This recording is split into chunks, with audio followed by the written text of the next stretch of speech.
ஆசிரியர் பெருமக்கள் மற்றும் அரசு ஊழியர்களுக்கு ஒரு மகிழ்ச்சியான செய்தியை பற்றி தான் இந்த வீடியோவில் நாம் இப்போ பார்க்கலாங்க. தமிழகத்தில் ஆசிரியர் பெருமக்கள் சரி, அரசு ஊழியர்களுக்கும் சரி, பழைய ஓய்வூதிய திட்டத்தை தமிழக அரசு நிறைவேற்றும். சபாநாயகர் அப்பாவு பேச்சு. நாகர்கோயில் கோட்டாறு நாராயண குரு தின மண்டபத்தில் நேற்று நடைபெற்ற நிகழ்ச்சியில் பேசியதாவதுங்க.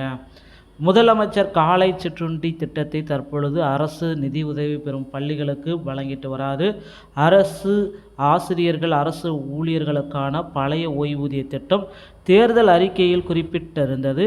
மிகப்பெரிய நிதி நெருக்கடி அரசுக்கு உள்ள காரணத்தினால் இந்த சுமையை தாண்டி மகளிர் உரிமை தொகை 1,18,15 லட்சம் பேருக்கு வழங்கப்பட்டு வருகிறது.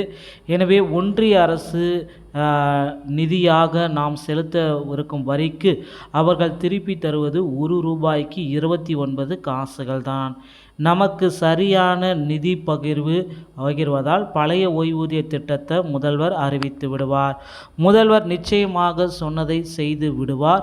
ஜாக்டோ ஜியோ அமைப்பினரிடம் முதல்வர் சந்தித்து பேச்சுவார்த்தைகளை நடத்தினார்.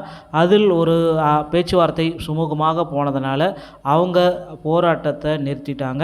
ஸோ உறுதியை கொடுத்துள்ளார். அவர்களுக்கு ஒரு உறுதி, கண்டிப்பாக ஆசிரியர்களுக்கு பழைய ஓய்வூதிய திட்டத்தை கொண்டு வருவோம், அதில் ஒரு உறுதியை கொண்டு இருக்கார். ஸோ அளித்த வாக்குறுதியை அரசு நிச்சயம் நிறைவேற்றும் என்று அவர் குறிப்பிட்டிருந்தார்.